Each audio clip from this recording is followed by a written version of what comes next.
The morning of the Skywatch 9 summit, Lauren Hayes stepped through the east entry of Sentinel Station like she belonged there, which, according to her unmarked badge, she barely did. The massive hangar buzzed with the kind of energy that came from mixing defense contractors, military brass, and enough expensive technology to fund a small country's budget for a year. She wore simple tactical gear, no insignia, no entourage. Her badge read, Lauren Observational Technical Clearance, in plain letters that screamed temporary visitor. The kind of badge they gave to consultants who weren't important enough to remember. Around her, the real players moved with practiced confidence. Defense vendors in branded parkas clustered around gleaming displays. Pilots leaned against railings, their flight suits crisp and decorated with squadron patches that told stories of aerial victories and classified missions. At the center of it all, an F-15EX sat on static display, its polished surface reflecting the red warning lights that blinked rhythmically from the radar towers above. Lauren had been working civilian contracts for 3 years now. Telemetry integrity, drift analysis, traffic auditing across northern air corridors. Steady work that paid the bills and kept her close to the world she'd once belonged to. Her invitation to Skywatch 9 had come through her current employer, a systems firm that specialized in observational support for military demonstrations. She wasn't supposed to speak, wasn't supposed to interfere. She was there to watch and file reports. But watching was something Lauren had always been good at. She paused near a telemetry station, her trained eye catching something that made her tilt her head slightly. The drone tracking pattern on the monitor showed a subtle gap, a blind spot in the acquisition arc that would be invisible to anyone who hadn't spent years studying radar signatures. "You've got a gap in the acquisition arc," she said quietly to the technician monitoring the feed. "Top left quadrant. It's blind from here." The technician, a polished young woman named Rebecca, looked up with raised eyebrows. "Thanks. We'll let the interns know." Her tone carried the kind of dismissive politeness reserved for people who clearly didn't understand what they were looking at.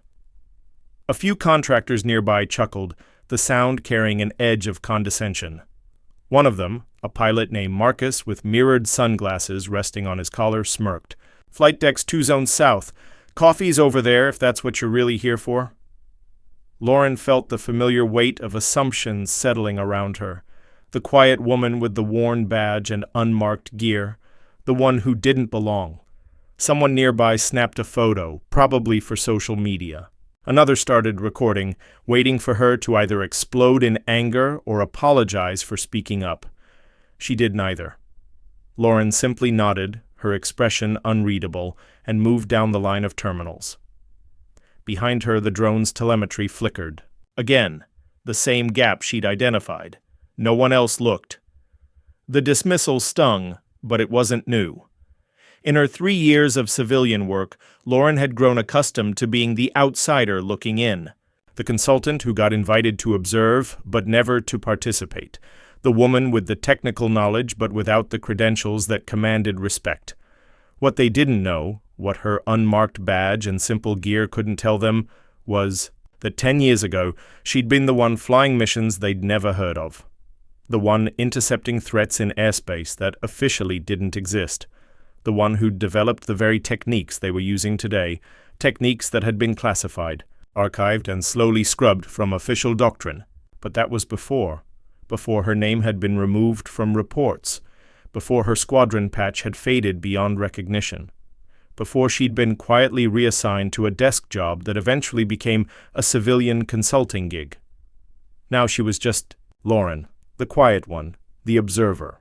As she walked toward the outer perimeter of the station, following a service path that curved around the building's edge, she pulled out her personal tablet and checked the morning's intelligence briefings. Something had been nagging at her since she'd arrived, a pattern in the scheduled demonstration flights that reminded her of something she'd seen before. The Arctic wind tugged at her hood as she found a quiet spot near the fence line. From here she could see the northern landing strip where the F-15EX would soon be moved for the live demonstration. The jet sat silent in the hangar, frost clinging to its canopy, waiting. Lauren had flown something just like it once, older, louder, heavier, but it had responded to her touch like it was an extension of her will. That mission hadn't started. With sirens or alarms, just a slow-developing breach on a remote sensor line that Command had hesitated to act on. She hadn't hesitated. Her hand found the scratched metal patch on her jacket sleeve, where her squadron emblem had once been. The edges were worn smooth from years of unconscious touching, the raised letters and symbols long since faded beyond. Recognition. No one asked what it meant anymore. She'd stopped telling the story, but today something felt different. The telemetry gap she'd spotted wasn't random. The drone's tracking pattern wasn't just a simple demonstration route, and the feeling building in her chest, the same instinct that had guided her through a decade of classified missions, was telling her that this summit was about to become something more than a showcase of military technology. Lauren checked her watch. The demonstration would begin in 6 hours. She had time to observe, to analyze, to understand what was really happening here. She had time to be the quiet observer they expected her to be. Unless, of course, being quiet was no longer an option.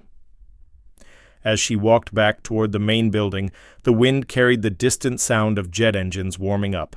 The real demonstration was about to begin, and Lauren Hayes, the woman they'd dismissed as just another consultant, was about to discover that some patterns never changed, no matter how much time passed or how far you tried to run from who you used to be.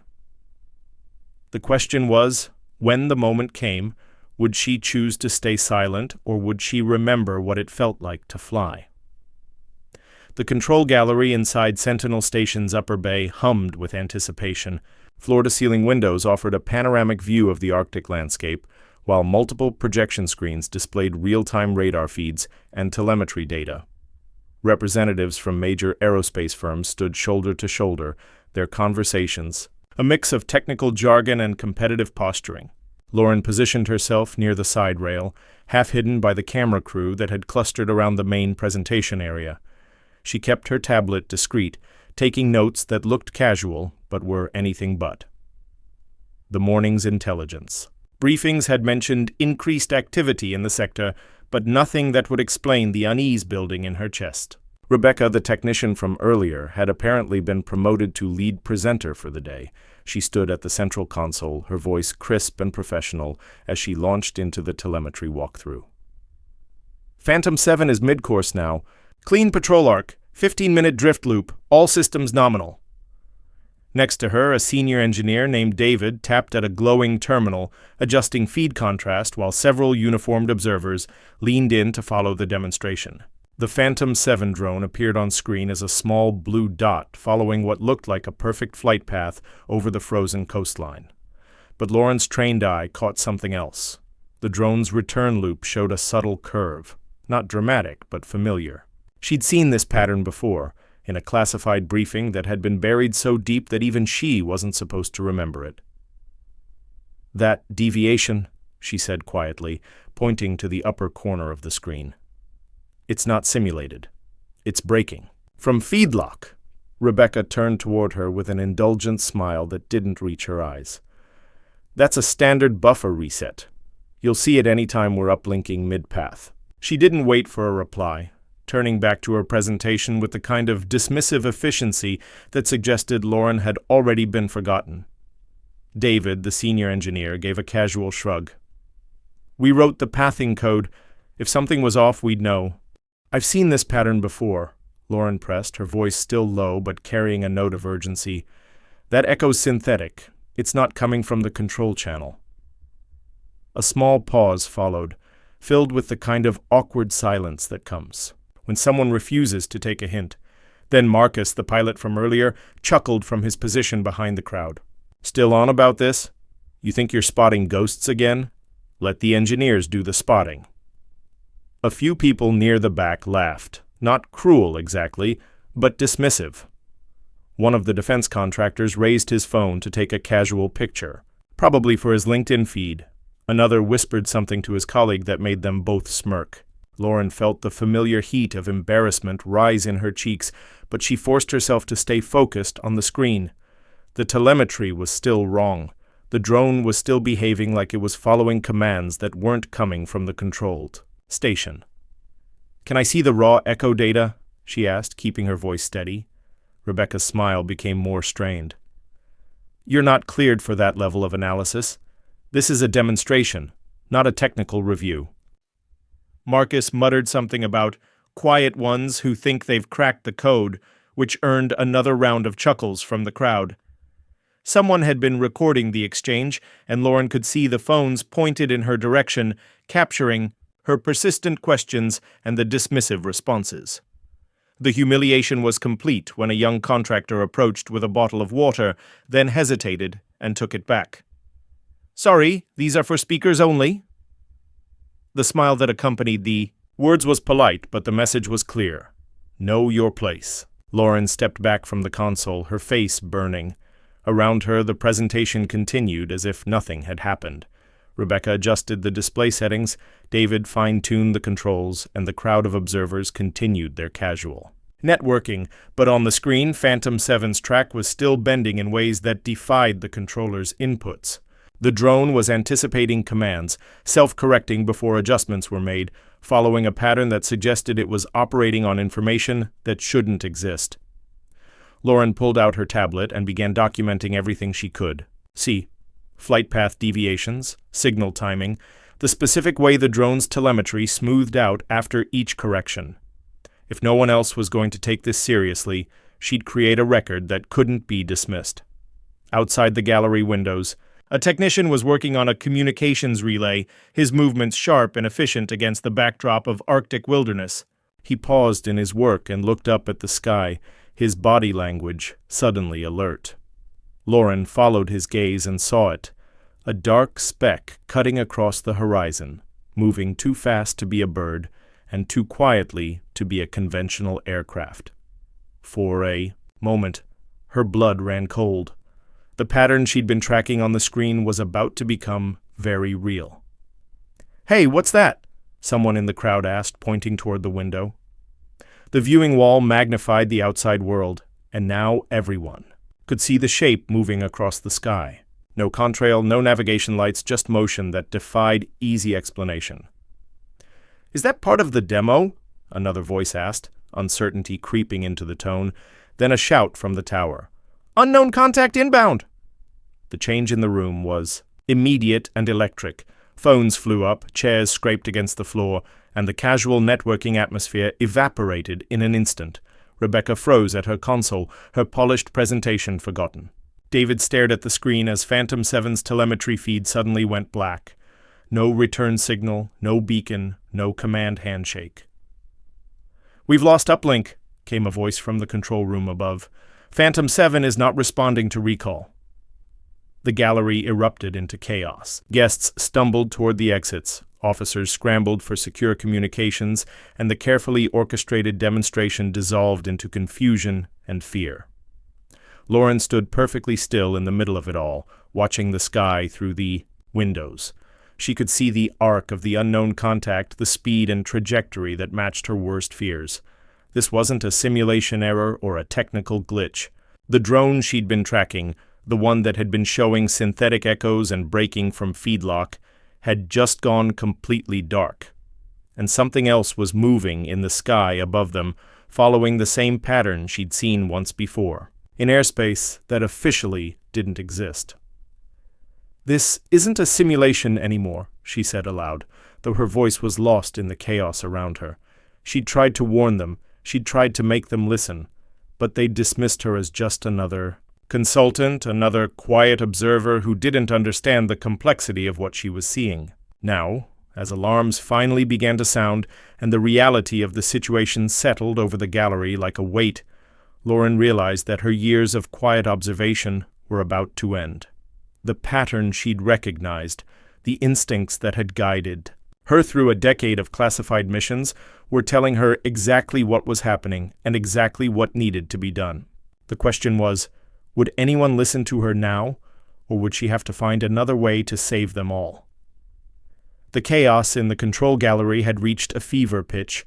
Red warning lights bathed the room in an ominous glow as personnel scrambled between terminals, their voices overlapping in a cacophony of confusion and growing panic. The unknown contact was closing fast on the station's perimeter, and Phantom 7 remained completely off the grid. No telemetry, no response to recall commands, no way to determine if it had been compromised or destroyed. Lauren watched the pandemonium unfold around her with growing frustration. She'd tried to warn them about the telemetry anomalies, tried to point out the synthetic echoes that suggested the drone was operating outside normal parameters. But her concerns had been dismissed, her expertise questioned, her very presence treated as an unwelcome intrusion. Now, as military personnel rushed to establish contact with the unknown aircraft and technicians worked frantically to re-establish communication with Phantom 7, Lauren felt the familiar weight of being invisible in a room full of people who should have been listening. "Tower, this is Station Control." Rebecca's voice crackled over the intercom, her earlier polish replaced by barely controlled anxiety. "We need immediate clearance for defensive measures. Unknown contact is not responding to identification requests." The response came back tense and clipped. "Negative on defensive measures. We have no pilots cleared for immediate launch. Standby F-15 is not armed for intercept." Marcus, the pilot who had mocked her earlier, pushed his way to the communication console. "I can be airborne in 10 minutes if you'll clear me for—" "Negative," came the reply. "Protocol requires confirmation of hostile intent before any engagement." Lauren felt something cold settle in her stomach. She knew this pattern. The hesitation, the by-the-book responses, the careful adherence to protocol while a real threat closed in on their position. It was exactly what had happened 10 years ago during the incident that had ended her military career. Then, as now, command had hesitated while she had acted. The unknown contact was now visible through the gallery windows, a dark shape moving, with surgical precision through the Arctic sky. Lauren studied its flight path, its speed, the way it seemed to anticipate and avoid the search patterns of the tracking radars. Every detail confirmed what she'd suspected from the moment she'd seen those telemetry anomalies. This wasn't just a demonstration gone wrong, it was a replay of something that had happened before, in classified airspace, during a mission that had been buried so deep that even she wasn't supposed to remember it. "The intercept pattern," she said, stepping closer to the main display. "I've seen this before. It's following the same approach vector as— Ma'am, please step back from—" "The console," interrupted a security officer, his hand moving to rest on her arm. "This is a restricted area during emergency conditions." Lauren looked around the room, taking in the faces of people who had dismissed her just hours earlier. Rebecca, pale and shaking as she struggled to maintain contact with their lost drone. David, frantically adjusting parameters on systems that were clearly beyond his understanding. Marcus, grounded and frustrated, his pilot's instincts telling him to act while regulations kept him locked in place. They were all experts in their fields, professionals with years of experience and clearances that far exceeded her own. But none of them had faced a situation like this before. None of them had intercepted a rogue drone using techniques that didn't exist in any official manual. "The Phantom 7 isn't lost," she said, her voice cutting through the noise in the room. "It's been hijacked. Someone is using it to probe your defenses, to test your response times. And that contact out there?" She pointed toward the window. "That's not random. It's coordinated." Rebecca turned from her console, her face flushed with stress and anger. "I told you to stay back. We don't need theories right now. We need solutions." "I'm giving you a solution," Lauren replied, her voice steady despite the chaos around her. "You have a fighter on the pad. You have someone who knows how to handle this situation. But instead of listening, you're following protocols that were never designed for this kind of threat." "What would you know about fighter intercepts?" Marcus demanded, his voice dripping with condescension. "You're a civilian contractor. You analyze spreadsheets and file reports." Lauren felt something break inside her. Not anger, but a kind of cold clarity that she hadn't experienced in years. She reached into her jacket and pulled out a small metal object that she'd carried for over a decade. It was a pilot's wings. Pin, tarnished with age but still recognizable to anyone who knew what to look for. 10 years ago, she said, her voice carrying a weight that made the room fall silent, I intercepted a rogue drone over the Beaufort Sea. It was displaying the same telemetry patterns as your Phantom 7, The same synthetic echoes, the same autonomous behavior. Command hesitated, just like you're hesitating now. She looked around the room, meeting the eyes of people who were finally, truly seeing her for the first time. I didn't hesitate. I developed an intercept technique using echo pulses and neural override commands. I guided that drone down without firing a single shot, without creating an international incident, without anyone getting hurt. And then Command classified the entire mission, buried the technique I'd developed, and quietly transferred me to a desk job. The room was completely silent now, the weight of her words settling over the chaos like a blanket. Outside, the unknown. Contact continued its approach, and somewhere out there, Phantom 7 remained dark and unresponsive. The maneuver was called Talon Reaper, Lauren continued. It was designed to spoof command signals and create false telemetry echoes that could override a compromised drone's autonomous systems. The technique was too dangerous to use in training, too classified to teach to other pilots. So they buried it, and they buried me with it. Rebecca's face had gone pale. That's not possible. There's no record of any technique called— Of course there's no record, Lauren interrupted. Just like there's no record of the drone I intercepted. Just like there's no record of the pilot who saved an entire Arctic research station from a potential catastrophe. That's what classification means. It erases inconvenient truths. She looked toward the window where the F-15EX sat on the tarmac, its engines cold and its weapon systems offline. For 3 years, she'd accepted her role as a civilian observer, content to analyze data and file reports, while others made the decisions that mattered. But the pattern was repeating itself. The KISS, same hesitation, the same adherence to protocol while real people faced real danger. And this time, she wasn't going to sit quietly while Command figured out what to do. "I can stop this," she said, her voice carrying the authority of someone who had faced this exact situation before. "I can intercept that contact and guide your lost drone back to base, but I need access to that fighter, and I need it now." The security officer's grip tightened on her arm. "Ma'am, you're not authorized to— None of you are authorized to handle this situation," Lauren said, her voice cutting through the objection. "Your protocols weren't designed for autonomous drone hijacking. Your pilots weren't trained for intercepts using spoofed command signals. Your entire response structure is built around threats that follow rules." She gestured toward the window, where the unknown contact was now clearly visible against the Arctic sky. "That thing out there doesn't follow rules. It's operating on parameters that your systems can't understand and your procedures can't counter. You can stand here and follow protocol while it completes whatever mission it's been programmed for, or you can let someone who has actually faced this before do what needs to be done." The room fell silent except for the hum of electronics and the distant wail of sirens. Everyone was looking at her now, not as a dismissed consultant or a quiet observer, but as someone who might actually have the answers they desperately needed. Rebecca's voice came out as barely a whisper. "How do we know you're telling the truth?" Lauren smiled, and for the first time in 3 years, it felt genuine.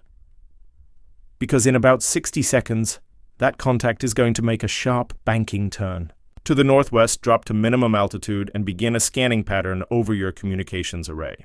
It's following the same approach protocol as the drone I intercepted 10 years ago." She checked her watch. 55 seconds. Every eye in the room turned toward the window. Outside, the unknown contact continued its steady approach, showing no signs of the predicted maneuver. 40 seconds, Lauren said calmly. The seconds ticked by in absolute silence. Then, exactly as she had predicted, the contact banked sharply to the northwest, dropped to a lower altitude, and began a methodical scanning pattern over the station's communications equipment. The room erupted in startled voices and urgent radio chatter, but Lauren was already moving, pushing past the security officer and heading for the exit. "Where are you going?" Rebecca called after her. Lauren paused at the doorway and looked back at the room full of people who had finally, reluctantly, begun to listen. "To get my fighter." The Arctic wind hit Lauren like a physical force as she stepped out of the control building, but her movements were steady and purposeful. Behind her, she could hear the controlled chaos of the command center, voices raised in urgent consultation, radio chatter from the tower, the distant sound of vehicles moving across the tarmac. She had perhaps 5 minutes before someone would think to stop her. 5 minutes to reach the F-15EX and begin the process of bringing it online. 5 minutes to prove that she was more than just a dismissed consultant with theories about drone intercepts. The F-15EX sat exactly where she'd seen it that morning, frost still clinging to its canopy, its twin engines cold and silent. It was a beautiful machine, newer and more advanced than the fighter she'd flown a decade ago, but the fundamentals remained the same. The same responsive controls, the same powerful engines, the same deadly precision that had made her one of the most effective intercept pilots in the Arctic theater before she'd been erased from the records. Lauren approached the aircraft with the confidence of someone who belonged there, her movements efficient and professional. She'd studied the F-15EX's specifications during her civilian work, had analyzed its performance data and flight characteristics as part of her telemetry auditing contracts. She knew this aircraft as well as anyone who'd actually flown it. The ground crew had left the maintenance ladder in place, and Lauren climbed it with practiced ease. At the top, she paused for a moment, her hand resting on the canopy release. Through the reinforced glass, she could see the cockpit layout, familiar yet different, like meeting an old friend who'd had some work done. She lifted the canopy with a smooth, practiced motion and settled into the pilot's seat. The harness straps were exactly where she expected them to be, the control layout logical and intuitive. Her hands moved over the instrument panel with the muscle memory of hundreds of hours in similar aircraft, bringing systems online in the proper sequence. "Unknown individual on the flight line," came a voice over the tarmac's public address system. "You are in a restricted area. Please step away from the aircraft immediately." Lauren ignored the warning and continued her pre-flight sequence. The aircraft's navigation system came online, followed by the communications array and the heads-up display. She was moving faster than she should have been, skipping some of the standard safety checks, but she could hear vehicles approaching across the tarmac. She was running out of time. The engines came online with a deep, thrumming roar that cut through the Arctic air like a knife. The sound was magnificent, raw power barely contained, the promise of speed and altitude, and the freedom to act without asking permission. "Tower, this is Raven 1, she said into her headset, using the call sign she'd carried during her military service, requesting immediate clearance for emergency intercept. The response came back tense and confused. "Raven 1, you are not authorized for flight operations. Shut down your engines and exit the aircraft immediately." Lauren smiled grimly and began taxiing toward the runway. The F-15EX moved with surprising grace for such a large aircraft, its twin engines providing smooth, responsive power. Behind her, she could see security vehicles racing across the tarmac, their lights flashing in the Arctic twilight. "Tower, this is Raven 1, she repeated, her voice calm and professional. "I have visual contact with the unknown aircraft. It's maintaining a search pattern over your communications array. Phantom 7 is likely under hostile control, requesting clearance to intercept. Raven 1, you are not cleared for takeoff. Return to the hangar immediately." Lauren reached the end of the runway and turned to face the long stretch of reinforced concrete that would carry her into the sky.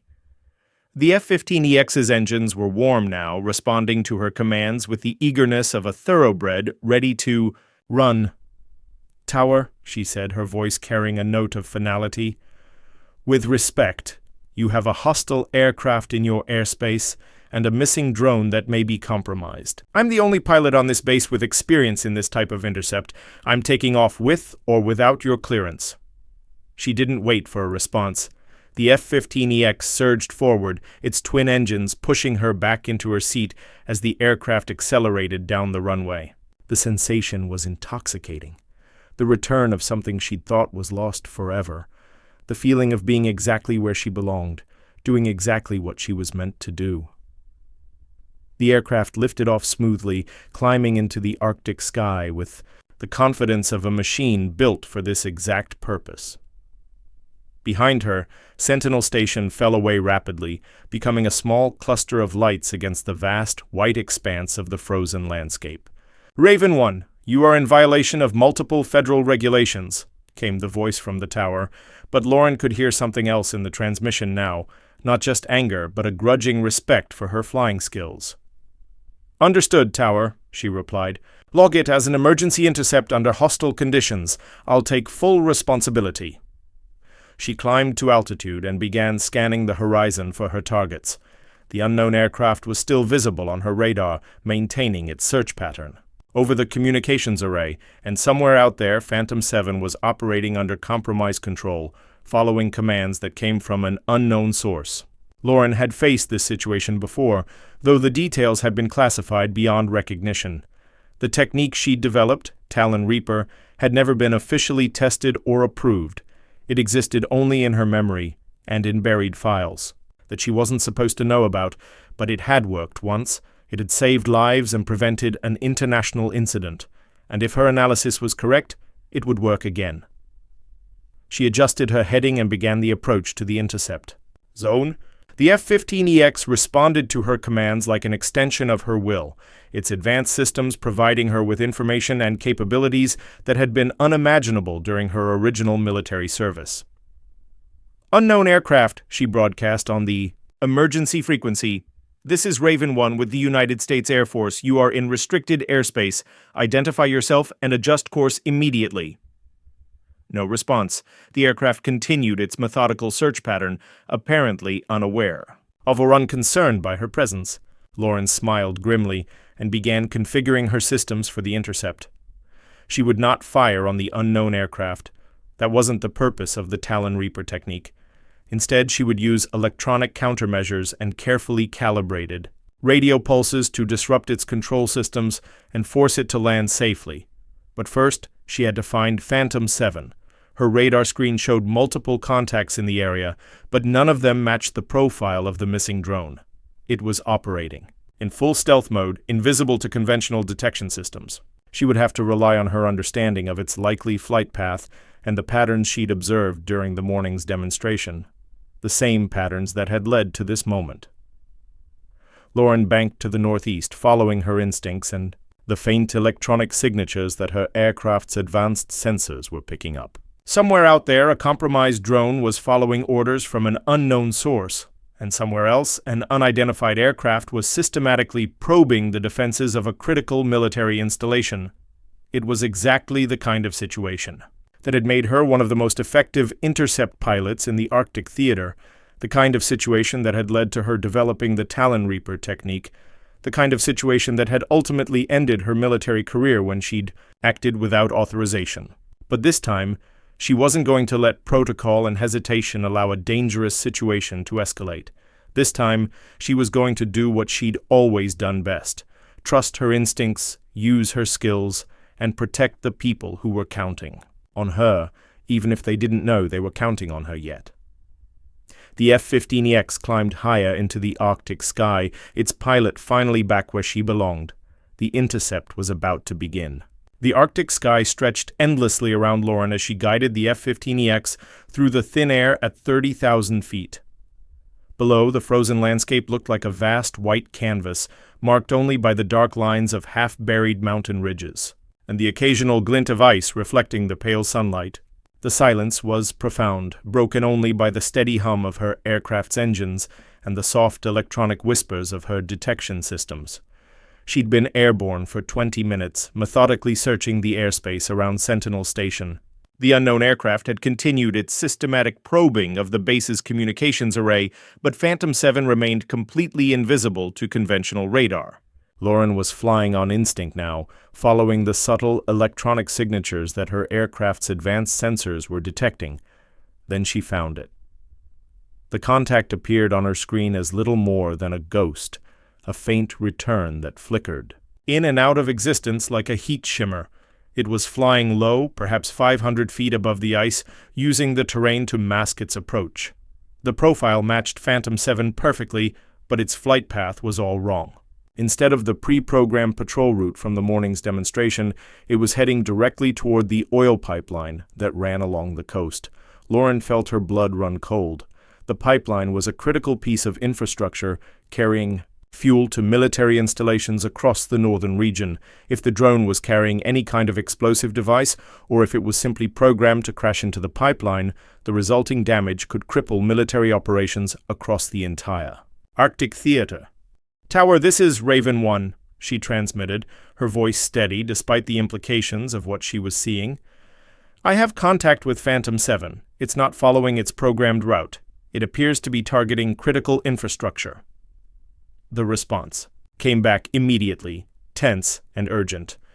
"Raven 1, can you confirm hostile intent?" Lauren studied her displays, watching the drone's steady approach toward the pipeline. Its flight path was too direct, too purposeful to be accidental. Someone was controlling it remotely, guiding it toward a target that would cause maximum damage. "Confirmed," she replied. "Phantom 7 is under hostile control and approaching the coastal pipeline. Estimated time to target, 12 minutes. Raven 1, you are authorized to engage. Repeat, you are authorized to engage the target." Lauren's finger moved toward the weapons control panel, then stopped. Destroying the drone would be the simple solution.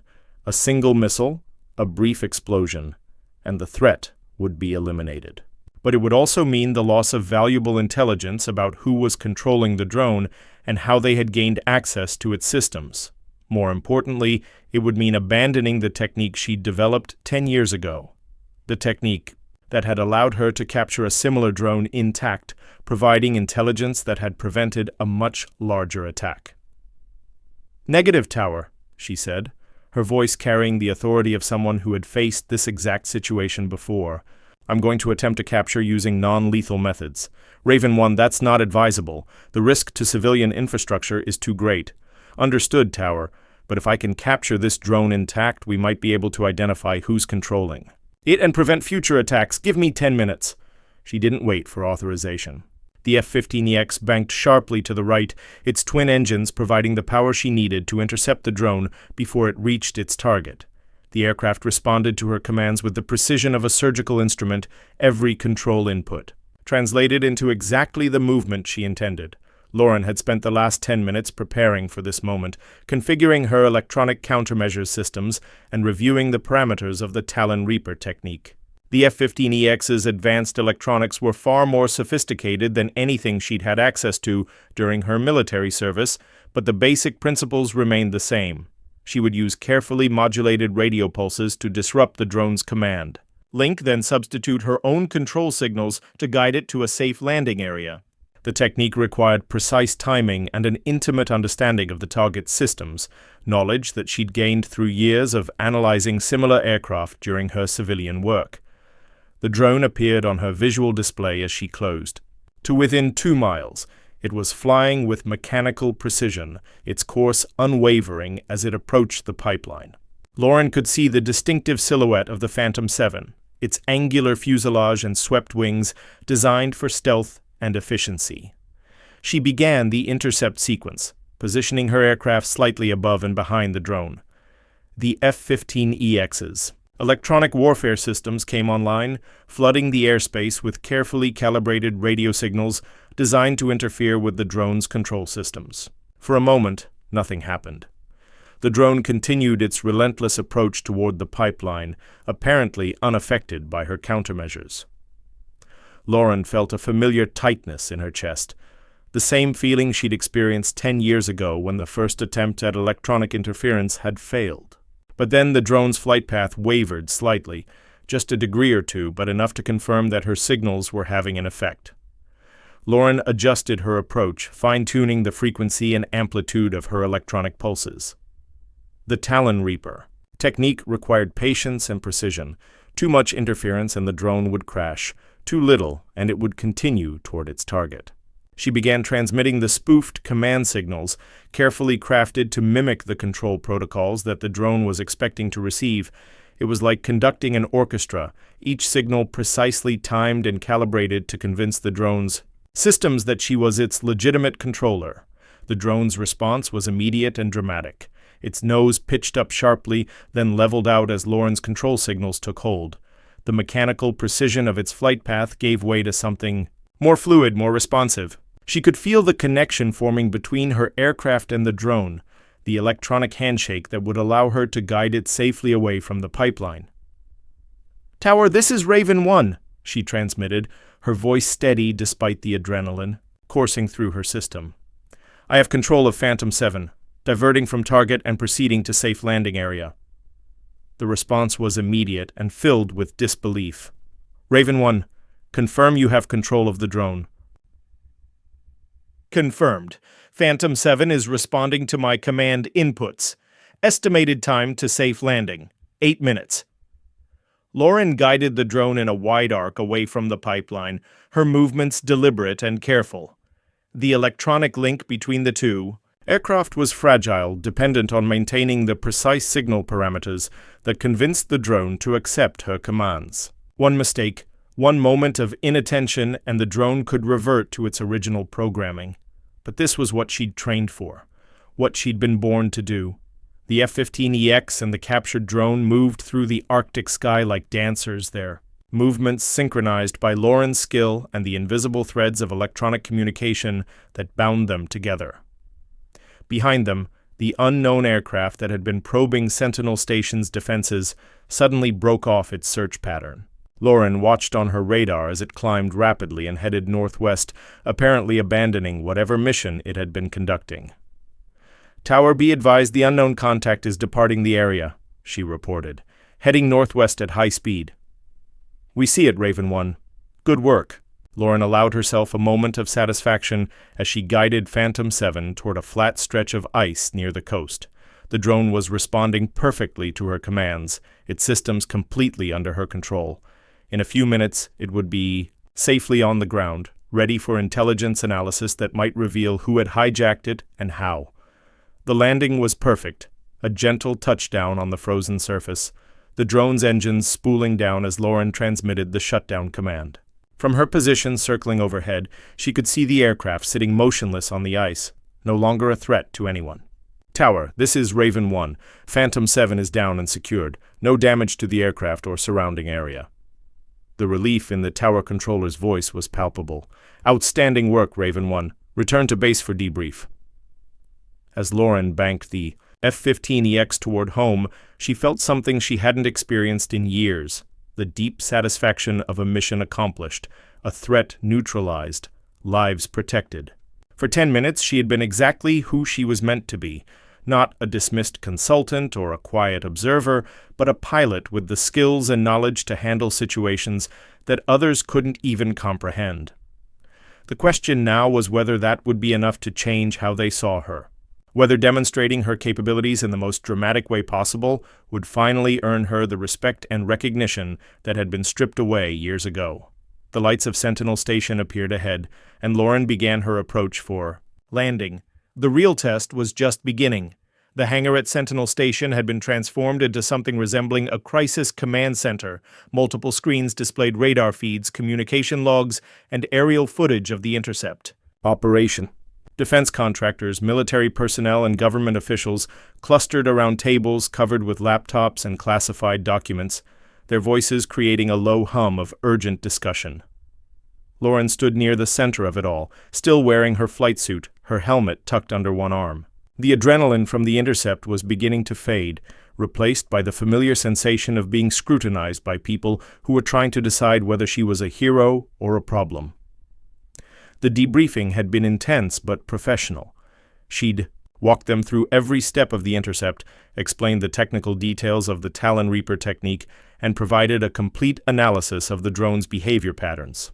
The intelligence value of capturing Phantom 7 intact was already becoming apparent. Initial examination of its systems had revealed evidence of sophisticated electronic intrusion that would take weeks to fully analyze. But Lauren could sense the tension beneath the surface. Congratulations. She'd violated numerous regulations by taking off without authorization. She'd used classified techniques that officially didn't exist, and she'd demonstrated capabilities that raised uncomfortable questions about what other secrets she might be carrying.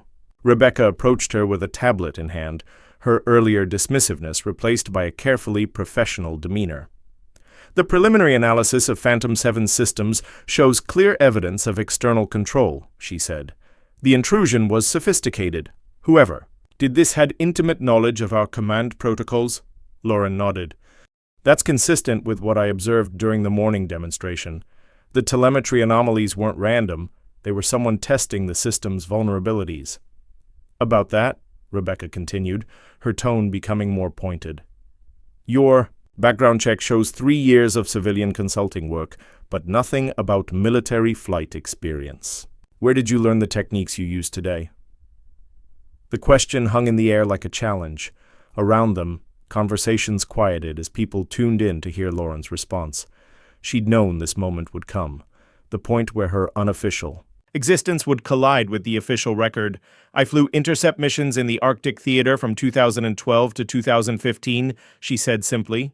Squadron designation and mission details are classified, but I developed the Talon Reaper technique during that period. David, the senior engineer, looked up from his analysis station. I've been going through the archives. There's no record of any technique called Talon Reaper.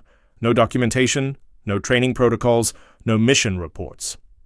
That's because it was classified and then buried, Lauren replied, along with the pilot who developed it.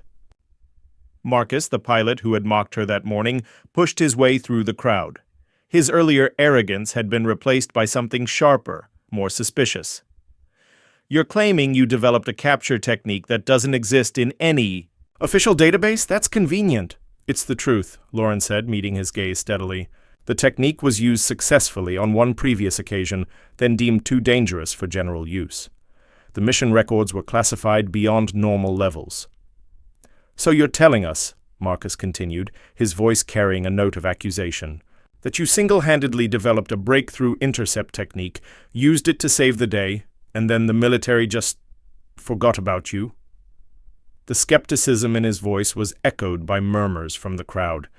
Lauren could see the doubt in their faces, the unwillingness to believe that someone they'd dismissed as a consultant could possess knowledge and skills that surpassed their own. Not forgot, she corrected. Erased. There's a difference. A new voice cut through the discussion, older, more authoritative. Colonel James Peterson stepped forward, his uniform bearing the insignia of Arctic Command. Lauren recognized him from the morning's briefings, though they hadn't been introduced. Ms. Hayes, he said, his tone carefully neutral, your actions today were impressive, but they've also raised some serious questions about your background and your access to classified information. Thou, Lauren felt the mood in the room shift. What had begun as a debriefing was starting to feel like an interrogation. I understand your concerns, Colonel, she said, but I acted to prevent a potential disaster. The drone was targeting critical infrastructure. Conventional intercept methods would have resulted in its destruction and the loss of valuable intelligence. That may be, Peterson replied, but you use techniques that aren't documented in any official capacity. You demonstrated knowledge of systems and protocols that should be beyond your clearance level, and you did all of this without authorization. Rebecca stepped forward, her tablet displaying a series of technical readouts. There's something else. The electronic signatures from your intercept, they match classified countermeasure protocols from 2014. Protocols that were never implemented. The room fell silent. Lauren could feel the weight of every gaze, the growing suspicion that she was more than she appeared to be, or perhaps less than she claimed to be. Are you suggesting, Peterson asked quietly, that you had unauthorized access to classified information during your civilian consulting work? It was a trap, and Lauren recognized it immediately. Any admission of knowledge beyond her official clearance level could result in serious criminal charges. Any denial would undermine the credibility of her claims about the Talon Reaper technique. I'm suggesting, she said carefully, that you contact Arctic Command's classified archives and request a review of all intercept operations conducted between 2012 and 2015. Pay particular attention to missions involving autonomous drone threats. Peterson's expression didn't change, but Lauren caught a flicker of something in his eyes. Recognition, perhaps, or uncertainty. Ms. Hayes, he said, I'm going to have to ask you to remain on base while we conduct a full investigation into today's events. Your civilian contractor status is suspended pending review. The words hit Lauren like a physical blow. She'd saved the base, prevented a potential disaster, and demonstrated capabilities that none of them possessed. But instead of recognition, she was being treated as a security threat. "Sir," she said, her voice steady despite the anger building in her chest, "I understand your position, but I hope you also understand that the people who hijacked Phantom 7 are still out there. They've demonstrated the ability to penetrate your systems and compromise your equipment. This won't be the last attempt. That's precisely why we need to understand how you knew to look for the signs," Peterson replied. "Your actions today were either the result of exceptional intuition or prior knowledge of the threat. Either way, we need answers." Lauren looked around the room one more time, taking in the faces of people who had gone from dismissive to suspicious in the span of a few hours. She'd proven her capabilities, demonstrated her value, and saved them from a potentially catastrophic attack. But she was still the outsider, still the one who didn't quite belong. "I'll cooperate fully with your investigation, Colonel," she said, "but I suggest you move quickly. The techniques used today won't work forever. Our adversaries learn from their failures, just like we do." As security personnel moved to escort her to a secure briefing room, Lauren caught sight of the main display screen. It showed aerial footage of Phantom 7 sitting motionless on the ice, captured intact and ready for analysis because of her actions. She'd given them exactly what they needed to prevent future attacks. The question was whether they would be smart enough to use it, and whether they would finally understand that the quiet consultant they'd dismissed might be the most valuable asset they had. The secure conference room in Sentinel Station's command center felt like a courtroom. Lauren sat at one end of a polished metal table, facing a panel of military officers, intelligence officials, and defense contractors. The fluorescent lighting cast harsh shadows across their faces, and the atmosphere was thick with tension and barely controlled hostility.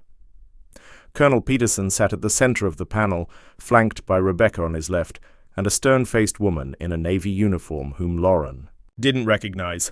Marcus stood near the back of the room, his arms crossed and his expression skeptical.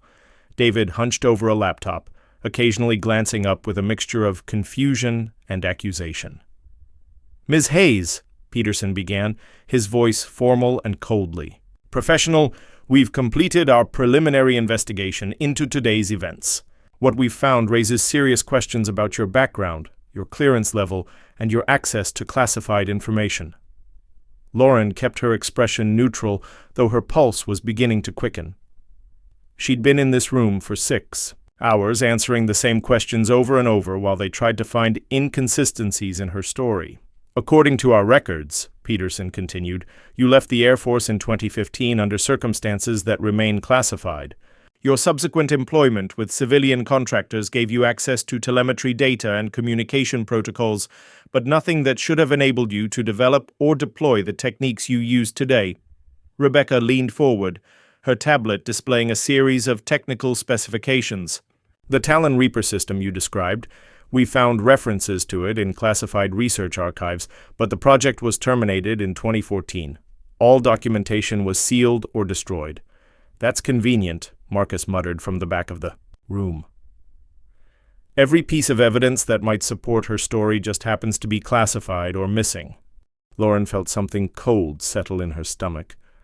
They weren't trying to understand what had happened. They were building a case against her. The same pattern that had destroyed her military career was repeating itself. When the official story didn't match reality, they changed the facts to fit their narrative. "I've told you the truth," she said, her voice steady despite the anger building inside her. "I developed the Talon Reaper technique during active service. I used it successfully to intercept a compromised drone in 2014, and I used it again today, to prevent what could have been a catastrophic attack on critical infrastructure." "So you claim," Peterson replied, "but without documentation, without witnesses, without any official record of these events, your story is just that, a story." The Navy officer who had introduced herself as Captain Angela Foster spoke for the first time.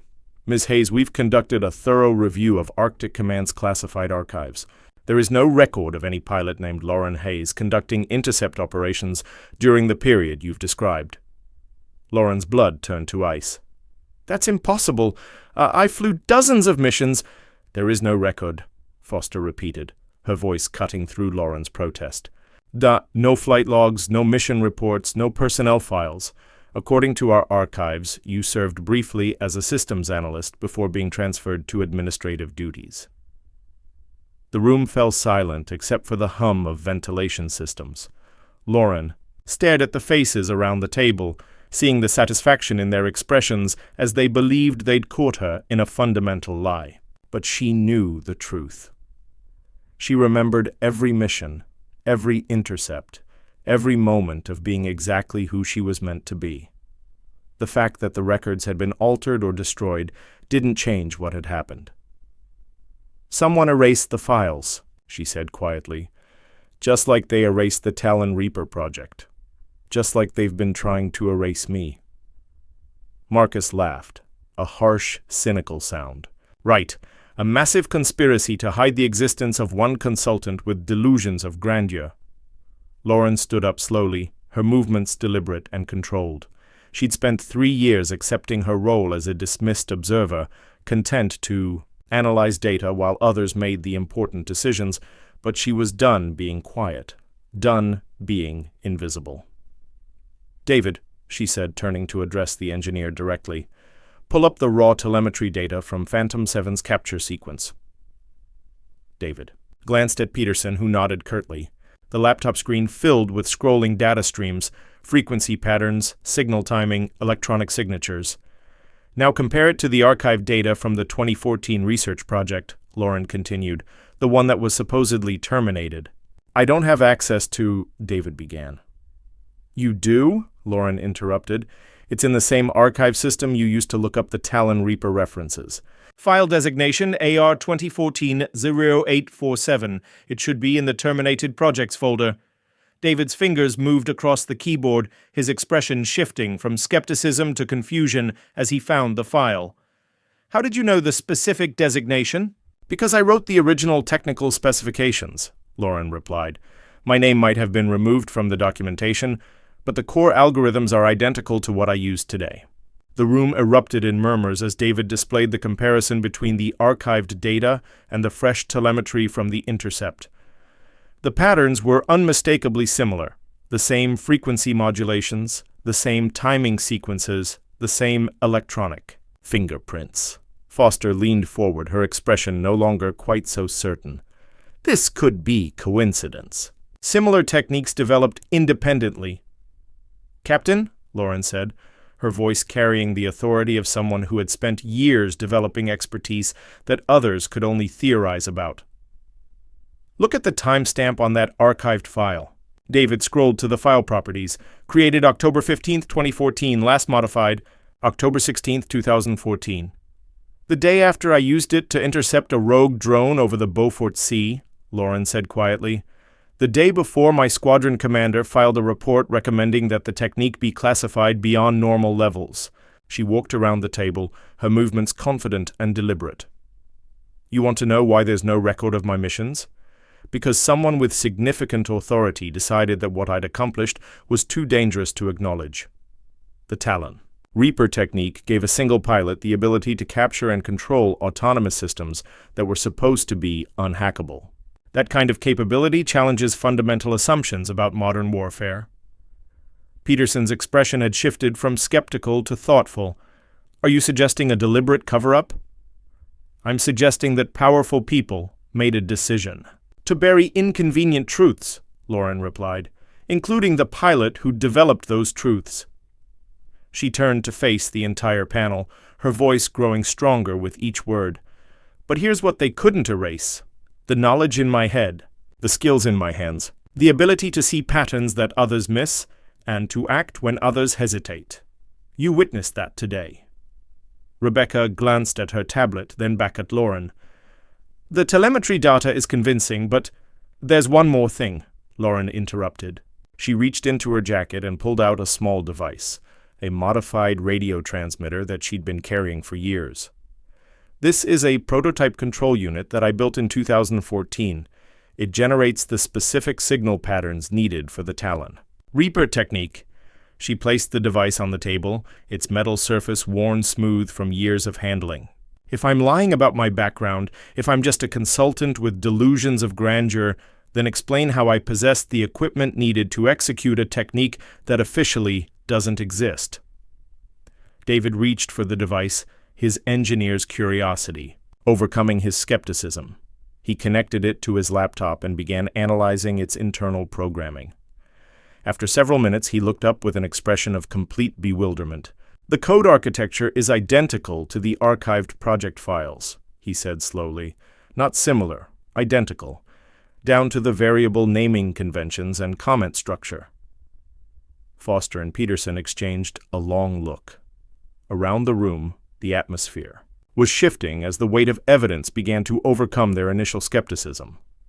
"Ms. Hayes," Peterson said finally, his tone much more respectful than it had been an hour earlier. "Assuming your account is accurate, why come forward now? Why reveal capabilities that had been successfully hidden for years?" Lauren smiled for the first time since the interrogation had begun. "Because the pattern is repeating itself, Colonel. The same threat, the same hesitation from command, the same potential for disaster if someone doesn't act." She gestured toward the main display, which still showed footage of her intercept operation. 10 years ago, I acted without authorization to prevent a catastrophe. Today, I did it again. The question you need to ask yourselves is, how many more times will this happen before you stop trying to bury the solution? The room fell silent, as the implications of her words sank in. Lauren had just proven that she possessed capabilities that none of them understood, using techniques that had been deliberately hidden from official doctrine. More importantly, she demonstrated that those capabilities might be the only thing standing between them and future attacks. Peterson cleared his throat, his voice carrying a new note of respect. "Ms. Hayes, I think we need to have a very different conversation about your role here." Lauren nodded, feeling a weight lift from her shoulders that she'd been carrying for 10 years. "I think you're right, Colonel, but first you might want to contact Arctic Command. Because if I'm right about the pattern repeating itself, today's attack was just the beginning." 3 months later, Lauren Hayes stood in the same hangar at Sentinel Station, but everything had changed. The space bustled with activity as technicians prepared for another demonstration, this time one that would showcase the officially recognized Talon Reaper intercept system. The technique that had been buried for a decade was now being incorporated into standard defensive protocols across the Arctic theater. Lauren wore a crisp new flight suit, the shoulders bearing the insignia of a newly created position: Senior Technical Advisor for Autonomous Threat Response. It wasn't quite the same as her old squadron patch, but it represented something perhaps more valuable: official recognition of her expertise and the unique capabilities she brought to the mission. The investigation that had followed her dramatic intercept had uncovered exactly what she'd predicted: a systematic campaign of electronic warfare targeting North American military installations. The group responsible had been using compromised drones to probe defensive systems, gathering intelligence for larger attacks that had been planned across multiple sites. Her capture of Phantom 7 intact had provided the breakthrough that intelligence services needed to trace the attacks back to their source. Within weeks, a joint task force had dismantled the entire network, preventing what could have been the most devastating cyber attack in military history. But perhaps more importantly, the investigation had also uncovered the deliberate suppression of her military record. The same officials who had buried the Talon Reaper technique had systematically erased evidence of her service, fearing that her capabilities represented a threat to established hierarchies and traditional approaches to warfare. Those officials were no longer in positions of authority. "Ma'am?" A young technician approached with a tablet in hand. "The test flight is ready for your approval." Lauren reviewed the technical specifications, noting with satisfaction how the Talon Reaper system had been refined and improved since her original design. The new version was more robust, more user-friendly, and could be deployed by pilots with far less specialized training than she'd required. "Looks good, Lieutenant," she said, signing off on the test parameters. "Let's see how the next generation handles it." Through the hangar's massive windows, she could see the F-15EX that had carried her through that first intercept 3 months ago. It was now designated as the primary test platform for advanced defensive systems, its configuration optimized for the kind of autonomous threat scenarios that were becoming increasingly common. Rebecca Martinez approached from across the hangar, her earlier dismissiveness replaced by genuine respect and professional camaraderie. As the new director of drone defense systems, she'd been instrumental in developing the training protocols that would allow other pilots to master Lauren's techniques. The Pentagon briefing went well, Rebecca said, offering Lauren a coffee and a thermal mug. Full funding approval for expanding the program to all Arctic installations. They want to have Talon Reaper capability at every major base within 18 months. Lauren accepted the coffee gratefully, savoring both the warmth and the irony.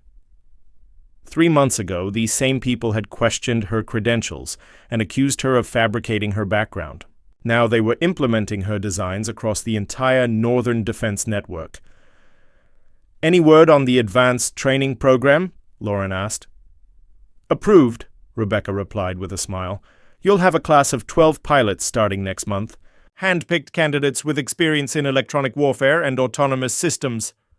Lauren nodded, feeling a deep satisfaction that had nothing to do with vindication or revenge. She was finally doing what she'd always been meant to do, sharing her knowledge, preparing others to handle threats that conventional training couldn't address, ensuring that future attacks would be met with capabilities that matched the sophistication of modern warfare. Marcus Rodriguez appeared from behind a maintenance stand, his earlier arrogance replaced by the kind of respect that came from watching someone do something he knew he couldn't do himself. He'd been one of the first pilots to volunteer for the Talon Reaper training program, swallowing his pride in exchange for learning techniques that could save lives. "Ms. Hayes," he said, offering a respectful nod, "the simulation results are impressive. Response times are down 30% from conventional intercept methods." "That's the point, Captain," Lauren replied, using his proper rank for the first time since they'd met.